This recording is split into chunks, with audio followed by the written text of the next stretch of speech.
as far as McNamara was concerned, and he spoke for the whole Defense Department. Let me give you an example of the way the numbers worked.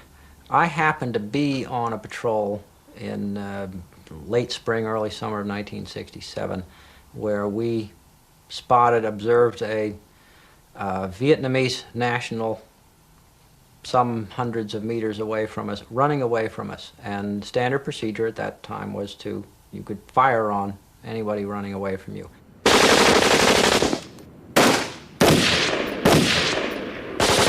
When we got to the body, we discovered that it was an unarmed older woman, 55, 60 years old. And in the intelligence summary that I prepared the next day, I put in exactly what happened. By the time that report reached the division level, that dead woman had become an ageless, genderless Viet Cong with a Chinese communist grenade.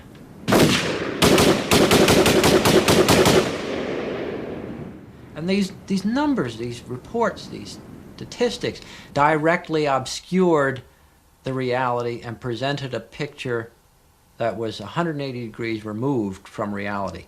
And yet when you take all those numbers and dump them in the Pentagon, those guys sit there and they count up the numbers and they can go, we're winning. In 1967, Robert McNamara resigned in failure. Before he went, he made a speech in Montreal. He ended it by asking, "Who is man? Is he a rational animal? If he is, then the goals can be achieved. But if he isn't, then there is little point in making the effort."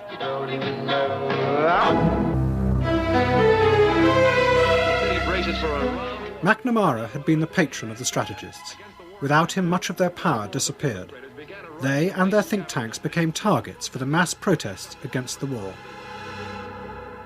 Hundreds of people protested and marched up the driveway and planted crosses in the front yard of the Institute.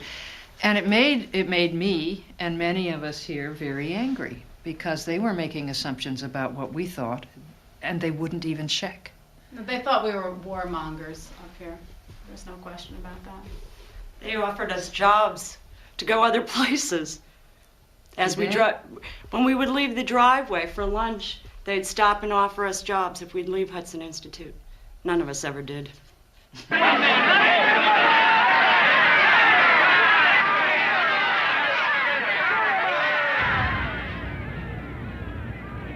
America's politicians had originally been attracted to the strategists because they promised a rational, controllable world. But in Vietnam, their methods had been used to create a fiction.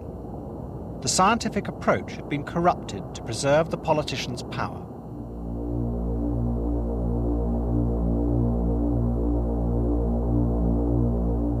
When we started all this systems analysis business, all these many, many years ago, we stepped through the looking glass where people did the weirdest things, had the most perverse kind of logic imaginable, and yet claimed, to have the most precise understanding of everything, and would give these perversely, superbly rational, logical explanations as to why they were doing all of these perverse and irrational things. That was a world that's always existed. It's always been a perverse, irrational world. That was the world that these systems analysts stepped into. That's the mirror. They should have stayed on the right side.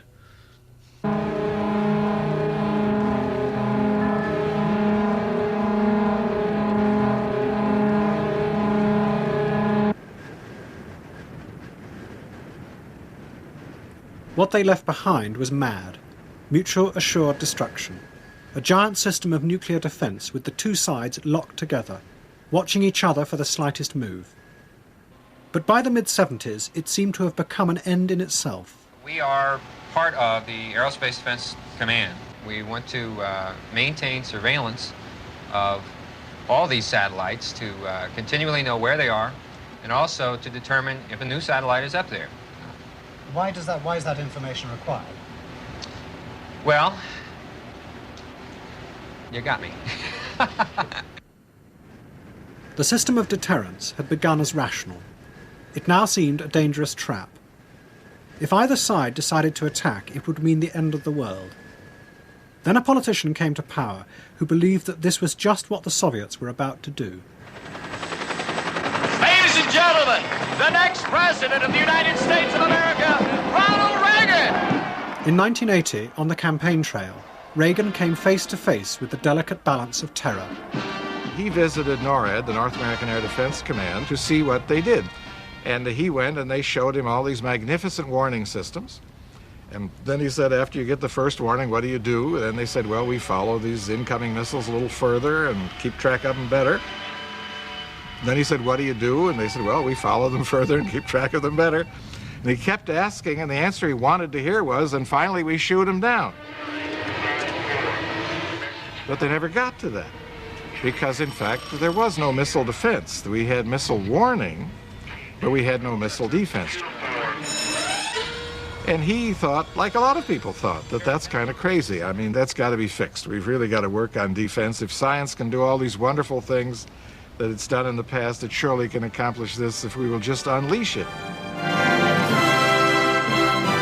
But this was an age of disillusion with science, and the people who came forward with the solution the president wanted were zealots. Scientists like the inventor of the hydrogen bomb, Edward Teller. He had long dreamt of a defensive missile shield in space. A lobby group was formed that proposed such a defence could be assembled using the new space shuttle.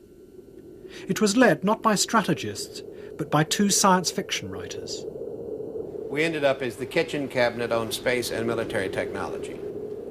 We had access to the president, and because we had that access, nobody refused an invitation to come to the meetings, what it amounted to. So we ended up with a bunch of four-star generals and captains of industry and the entire military-industrial complex of the United States in Larry Niven's living room. And in fact, Jim Ransom pointed out that one RPG through the plate glass window of Larry's thing would have pretty well crippled the United States technologically for 20 years. He was probably right. And science fiction writers, by the way, turned out to be very key to this process because they could write the documents that were understandable by the president. Let me share with you a vision of the future which offers hope. It is that we embark on a program to counter the awesome Soviet missile threat with measures that are defensive. Let us turn to the very strengths in technology that spawned our great industrial base and that have given us the quality of life we enjoy today. What if free people could live secure in the knowledge that we could intercept and destroy strategic ballistic missiles before they reached our own soil or that of our allies?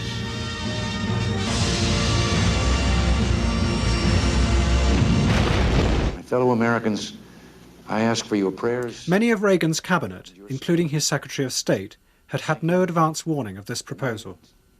As they watched in the White House that night, they quickly discovered this was not going to be a magic escape from the cycle of terror, just another twist. During dinner, I happened to sit next to the then Secretary of State, George Shultz. And he said, is it possible to put a laser up in the sky with sufficient power to knock out a Russian ICBM? And I said, yes, it is possible. Well, he said, doesn't that really make a tremendous difference? I said, not necessarily. If I were the Russians, I would be thinking about carrying a mirror, and you shine your high-powered light at me that can destroy me, and you'll get it back in your face. Well, then, it's no good. What you're saying, this is an offense versus defense battle that has always gone on. For every offensive weapon, there's a defense, and then when there's a defense, there's an offense that beats the defense, and this goes on into infinity, and this is just some more of the same. From arrows to rockets, this city built its fame. It's known. After Reagan announced the laser was coming to Oro Grande, it was a Cold War all over again. They were moving it out here to intercept any big, small, or bombs that would come in to our properties. It became known as Star Wars. Dramatic tests of different high-powered lasers were shown on American television. But behind the scenes there were serious problems, especially with the grandiose promises of Edward Teller working at the Livermore Laboratory. The were a small number of X-ray laser tests done underground in the